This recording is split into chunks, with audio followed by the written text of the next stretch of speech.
game content is boring. I remember when game companies didn't use games as an excuse to release them unfinished, and also to release day one DLC as well.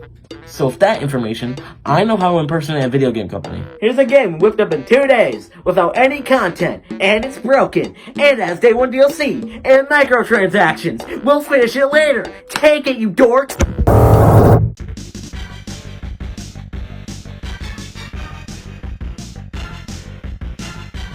Video game updates. We all know them. They're either patches to fix bugs that need to be fixed, add new content to an already good game, or both to a game that seems pretty bare bones at launch. Yeah, like the spoon. It's missing a handle, but it'll be updated to have handle support eventually. Video game updates or DLC weren't really a thing a few generations back, as something like an NES couldn't even pronounce update. The first real updates could be traced back to the Sega Dreamcast, where you could download extra content for some games such as Sonic Adventure for the online browser, which is basically also the first trace of DLC. And also, fun fact, it's also the first console to ever use the internet. That's kinda cool. But we won't see real updates until the Xbox 360 and PS3, and not the Wii. Yeah, the Wii didn't even get game updates or DLC, so if it by chance had a game-breaking bug such as Skyward Sword, they would have to make a Wii channel for it, or literally have your console sent in.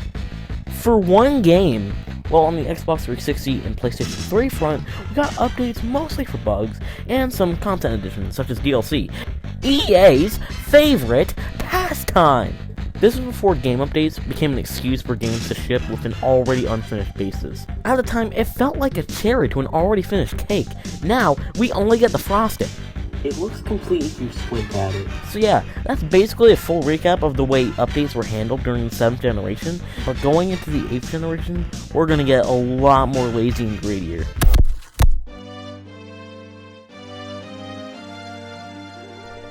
One thing consoles did during this generation, minus the Wii U, is making a download for physical games required.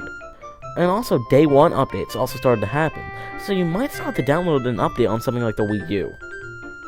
But, I mean, who cared about that piece of plastic? So yeah, that's one hurdle to overcome. But more updates that were required on Xbox One and PS4 could turn out to be very large. For example, a Call of Duty game may require upwards of 10 gigabytes per update, which is ridiculous. I feel like the size of games nowadays is a story for another day. But some games' updates kinda hurt, man. Wii U was okay, especially since the max space on the highest cost model was 32 gigabytes, so developers kinda had to be generous.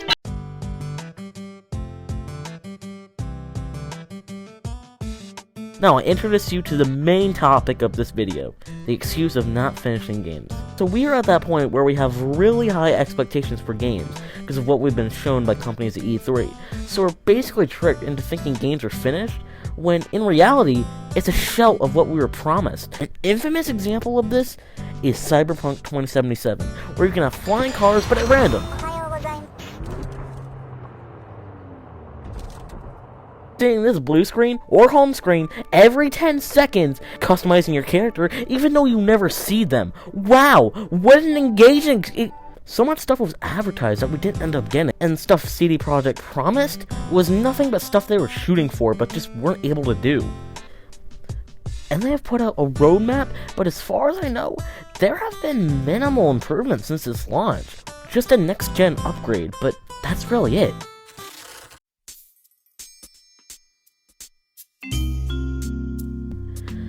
Okay, now it's time to get to Nintendo. Never finishing their sports games for some reason? In Animal Crossing? So first, let's go over to the Mario sports games. Mario Tennis and Mario Golf both ship with some content, but they ended up saying that they were planning free updates. Which is basically Nintendo saying, Wait for new content, you dipwads! By the time they added more content, most just stopped caring. But those two pale in comparison to Mario Strikers Battle League. Let's go over the features of this game. Football, Mario characters, a stadium. That's it. Like, no, really, that's it. There's no Mario charm or genuine fun. It's just boring. A lot of people did say that the victory animations are great, and they really are. But really, it's like, yeah, that guy shot me, but at least he did dance afterwards. It's like many people got their fun out of it, and they just stopped caring after new content was released. And golf being added to Nintendo Switch Sports? I'm sorry, Nintendo, it's a decent game, but most people have stopped caring about it. But for the ultimate test, does Nintendo Switch Sports capture Bobby's attention?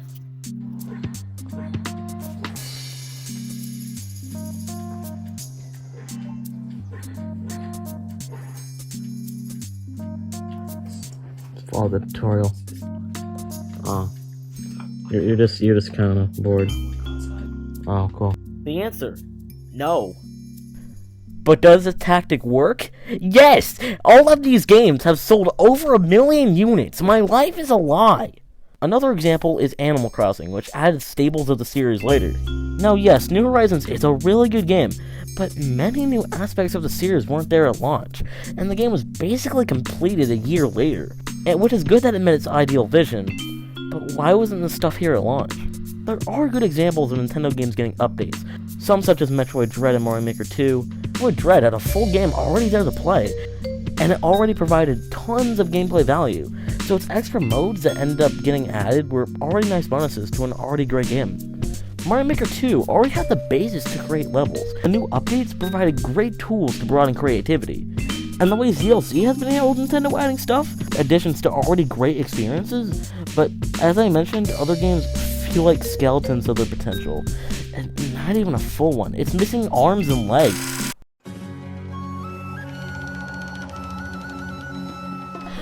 Let's get to the season structure. Basically different periods of content being added over the course of one season, and each one may have a certain theme to it as well. I'm gonna drink Coke right now. That tasted good. But sometimes, it can be an excuse to provide bare-bones content and finish it later, and the obvious example is live service games. Battlefield 2042. What the heck is that? Yeah, legends say that this is a really unfinished, so unfinished, that the player base, what the heck is this? This seashell has a healthier player base. At least I can throw this through a window. With Battlefield 2042, I feel ashamed trying. Now, the gameplay here is excellent, and when I first played, I was hooked for a bit there. But after a while, I just stopped caring. The gameplay loop started to feel the same, and there wasn't much merit to keep coming back. And then the next season introduced a few new things, but not much to reel some people back in, including myself. And if this is how they handle season to season, then the next few years of Halo might be pretty mediocre to say the least. So yeah, that's basically where we ended.